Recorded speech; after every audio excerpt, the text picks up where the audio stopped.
오늘 말씀은 예레미야 18장 13절에서 23절 말씀입니다. 우리 한 절씩 교독하실 때 제가 먼저 읽습니다. 그러므로 여호와께서 이와 같이 말씀하시니라. 너희는 누가 이러한 일을 들었는지 여러 나라 가운데 물어보라. 처녀 이스라엘이 심히 가증한 일을 행하였도다. 레바논의 눈이 어찌 들의 바위를 떠나겠으며 먼 곳에서 흘러내리는 찬물이 어찌 마르겠느냐.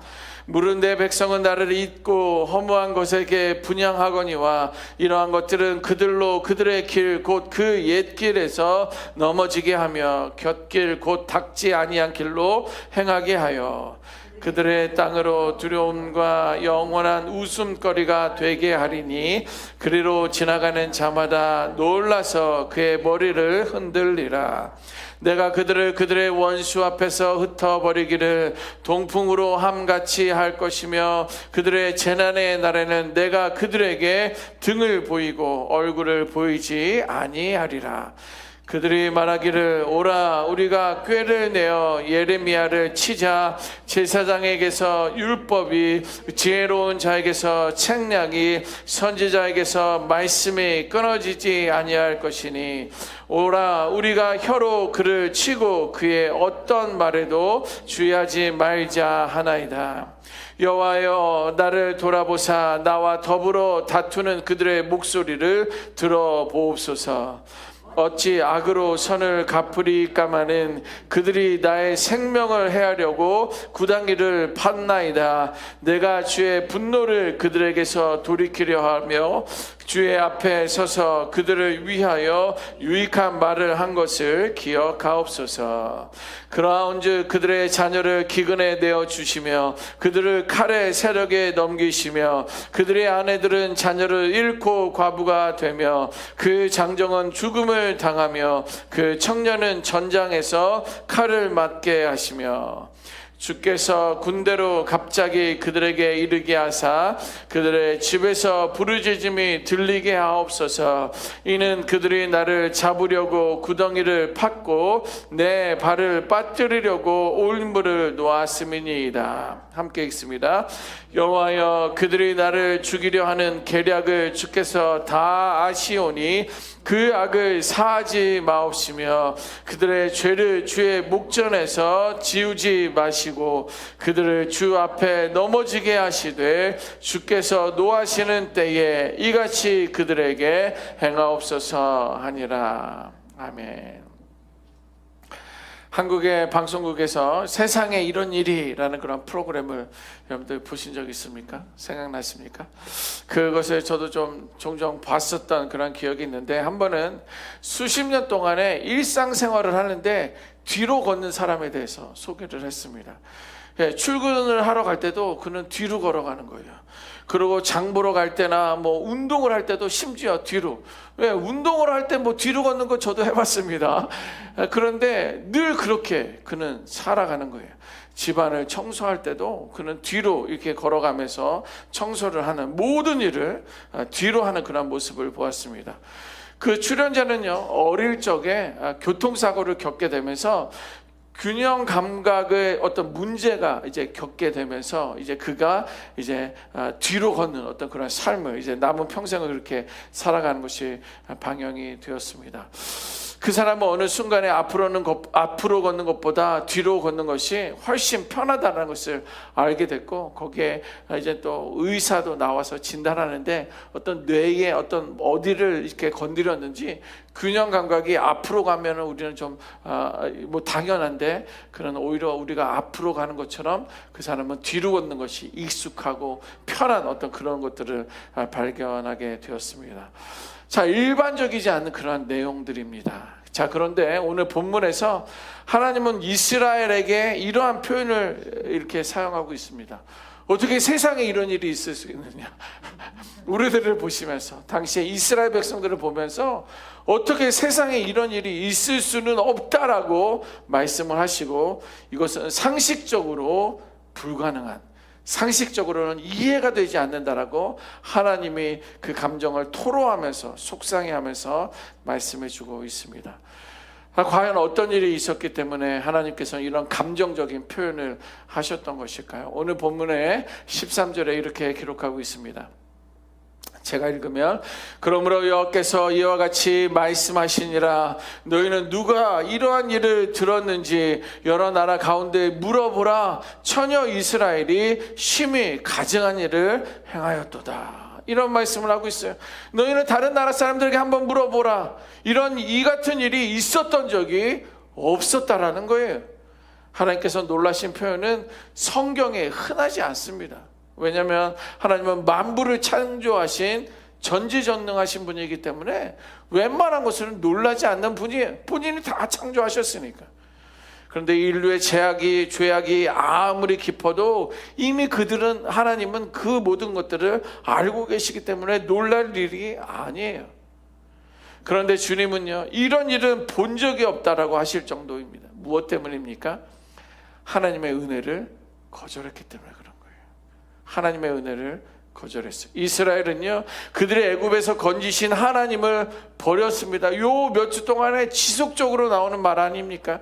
언약의 특권을 가볍게 여겼어요. 민, 하나님께서 나를 선택해 주셨는데, 그런 축복으로 나는 세우심을 입었는데, 그 언약의 특권을 그냥 버려버린 거예요. 별로 가볍게 여긴 거예요. 하나님의 인도하심과 보호하심을 잊었으며 결국 영광을 우상과 바꾸는 그런 삶을 살아가고 있습니다. 하나님은 심지어 다른 민족들을 비교하시면서 이렇게 말씀하고 있습니다. 18장 11절 어제 말씀인데요, 어느 나라가 그의 신들을 바꾼 일이 있느냐는 거예요. 내 백성은 그의 영광을 무익한 것과 바꿨다라고 속상해하고 안타까워하고 있습니다. 그야말로 세상에 없는 일, 그 전례가 없는 배교를 이스라엘 백성들이 하였다라는 거예요. 특별히 오늘 본문은요, 하나님은 이스라엘을 처녀라고 이렇게 부르십니다. 성경에서 처녀를 표현할 때는 어떤 상징적인 의미가 있느냐면, 언약의 순수함이나 충성이나 헌신을 표현할 때 처녀라는 그런 단어를 사용합니다. 그래서 이스라엘은요, 처녀라고 표현하고 있어요. 즉 이스라엘은 뭐예요? 하나님의 언약으로서의 신부라는 거예요. 하나님께 속한 백성이라는 것입니다. 자, 이렇게 순결해야 할 그 존재가 가증한 일을 하였다라고 말하고 있어요. 보라, 처녀 이스라엘이 심히 가증한 일을 하였다라는 거예요. 그 가증한 일이 무엇입니까? 우상 숭배를 말하는 거예요. 여러분, 우상 숭배는 하나님과의 언약을 파괴하는 그런 행위를 하는 거예요.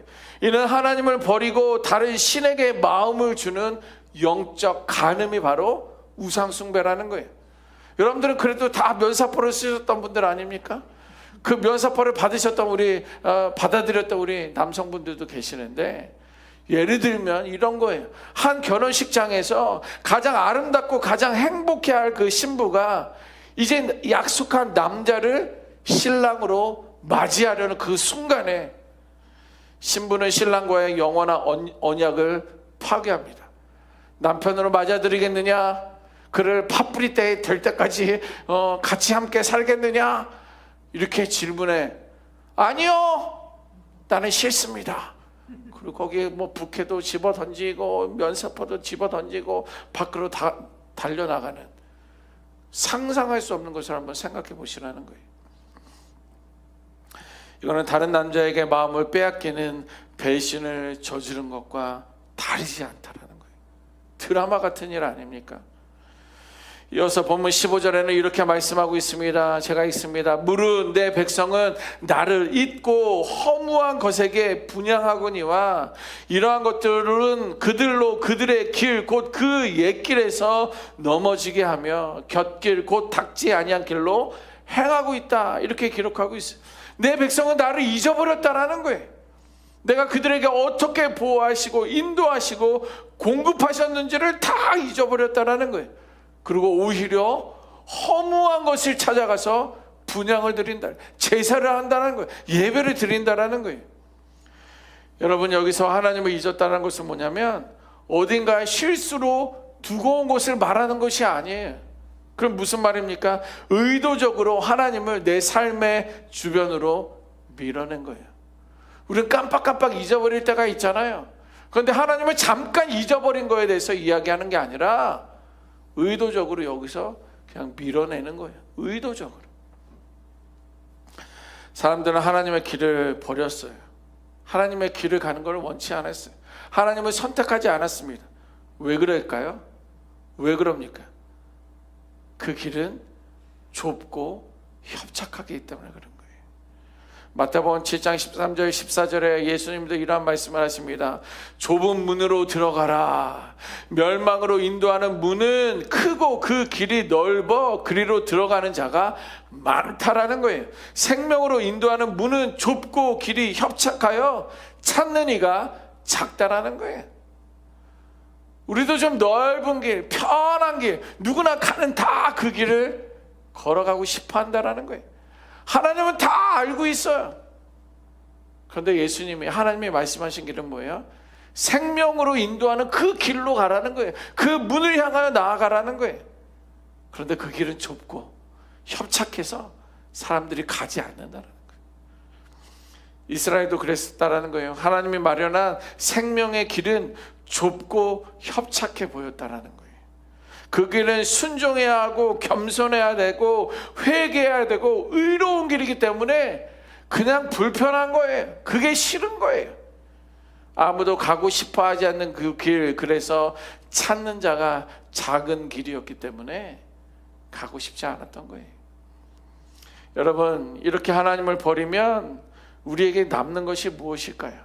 그 길을 가라고 말씀하시는데 그 길을 가려 하지 않는 사람들, 버리는 사람들, 내 안에서 밀어버린 사람들은 어떤 일이, 무엇이 남겠습니까? 오늘 보면 16절입니다. 제가 읽어보면 그들의 땅으로 두려움과 영원한 웃음거리가 되게 하리니 그리로 지나가는 자마다 놀라서 그의 머리를 흔들리라. 뭐예요? 황폐하게 된다라는 거예요. 사람들의 조롱거리가 된다라는 거예요. 똑같은 사람들인데 서로 조롱해 버린다라는 거예요. 웃기지 않습니까? 그냥 진흙에서 싸우면서 야, 너 진흙 묻은 것 좀 봐라. 이런다는 조롱거리가 되는 거예요. 두려움, 영원한 웃음거리가 된다. 이것은 황폐함에 대해서 이야기하는 것입니다. 여러분, 하나님 없이 잘 될 것처럼 보이지만 그 끝은 반드시 폐허라는 거예요. 당장의 계산은 내 쪽이 이익처럼 보입니다. 아, 이것이 좀 나에게 유익한 것 같아. 내가 좀 더 편하게 살 것 같아. 다른 사람들이 나를 대하고 나를 더 존귀하게 여길 것 같아 라는 그러한 내 쪽이 이익처럼 보이지만 시간이 흐르고 난 뒤에는 인생의 대부분은 폐허처럼 돼버린다는 거예요. 심지어 이스라엘은 하나님의 말씀을 대언하는 선지자 예레미야에게까지 이렇게 말씀하고 있습니다. 18절 말씀 같이 한번 읽어보겠습니다. 18절 시작. 그들이 말하기를 오라 우리가 꾀를 내어 예레미야를 치자. 제사장에게서 율법이, 지혜로운 자에게서 책략이, 선지자에게서 말씀이 끊어지지 아니할 것이니 오라 우리가 혀로 그를 치고 그의 어떠한 말에도 주의하지 말자 하나이다.